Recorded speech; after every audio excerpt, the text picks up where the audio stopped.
जय माता दी दोस्तों। आज मैं बताने जा रहा हूँ आपको कि नवरात्रों में महाकाली पूजा के फ़ायदे क्या हैं और महाकाली गायत्री मंत्र का जाप करने का फ़ायदा क्या होता है नवरात्रों में। दोस्तों, महाकाली पूजा बहुत ही श्रेष्ठ पूजा जानी गई है और महाकाली जागृत देवी है। और सबसे बड़ी बात यह है कि महाकाली की जो पूजा करता है इंसान, उसके अंदर सिद्धि प्राप्त होती है उसको। और नवरात्रों में पूजा करने का क्या फ़ायदा है, जैसे कि चैत्र नवरात्रि चल रहे हैं।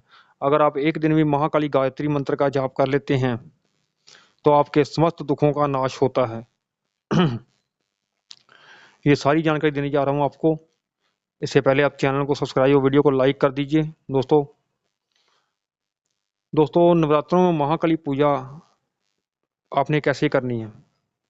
दोस्तों, जैसे नवरात्रों के दिन नवरात्रों में शनिवार एक दिन पड़ता है। जो शनिवार का नवरात्रा है, कोई भी नवरात्रा हो चाहे, अगर माता कालरात्रि का दिन है उस दिन, जैसे कि इस नवरात्रों में माता कालरात्रि का दिन आ रहा है, कालरात्रि माता का दिन आपने महाकाली को 5 बतासे 2 लौंग का भोग देना है। और ये जाप आपने काले आसन पर करना है, सरसों के तेल का दीपक जलाकर। और रुद्राक्ष माला लेनी है संस्कृत की हुई, पूर्व दिशा की तरफ मुख रखना है अपना। आपने जितनी माला मैं कहूँगा उस दिन आपने इतना जाप करना है। अगर आप कोई विशेष मनोकामना के लिए कर रहे हैं तो फिर जिस दिन आपने जाप करना है उस दिन आपने ब्रह्मचर्य का पालन करना है। अंडा मीट शराब आपने नहीं खाना, ये याद रखें। और जाप करने के बाद आपने जमीन पर ही सो जाना है। और मंत्र जाप करने से पहले आपने भगवान शिव को गुरु बना लेना है। महाकाली पूजा के लिए भगवान शिव को गुरु बनाना बहुत जरूरी है दोस्तों, क्योंकि महाकाली पूजा बिना गुरु के नहीं होती। लेकिन शास्त्रों में ऐसा लिखा गया है कि अगर आप महाकाली पूजा करना चाहते हैं, क्योंकि उग्र देवी है महाकाली, इनकी आप पूजा करना चाहते हैं, 10 महाविद्याओं में से किसी की पूजा करते हैं आप, तो आप भगवान शिव को गुरु बना लें अगर आपका गुरु नहीं है तो मंत्र जाप करने से पहले आपने अपने कुल देवता, अपने पितरों का आशीर्वाद लेना है। उनके बिना आपका कोई भी मंत्र सफल नहीं होगा। आप करेंगे तो कोई भी कार्य करेंगे। उसके बाद पहले आपने जो गुरु बनाया है भगवान शिव को प्रार्थना करनी है भगवान शिव से कि आप मेरे गुरु बने, मैं महाकाली पूजा करना चाहता हूँ, महाकाली मंत्र जाप करना चाहता हूँ। आपने भगवान शिव की एक माला कर लेनी है। उसके बाद आपने फिर गणेश माला करनी है। ओम श्री महागणेशाय नमः, इस मंत्र का जाप करना है।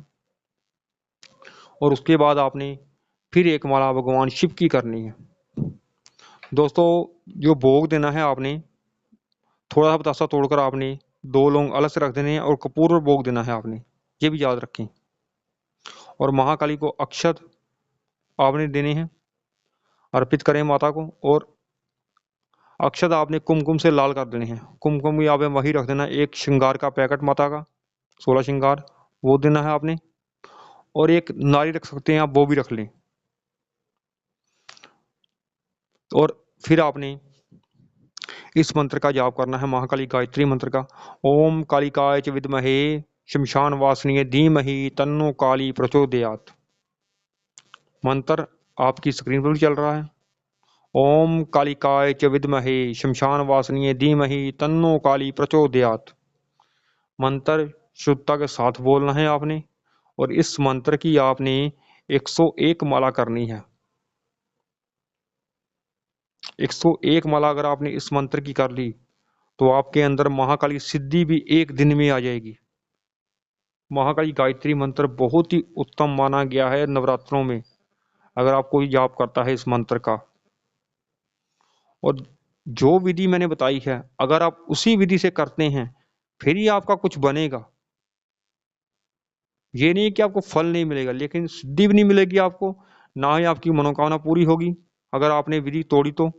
जमीन पर सोना है, अंडा मीट शराब आपने नहीं खाना उस दिन।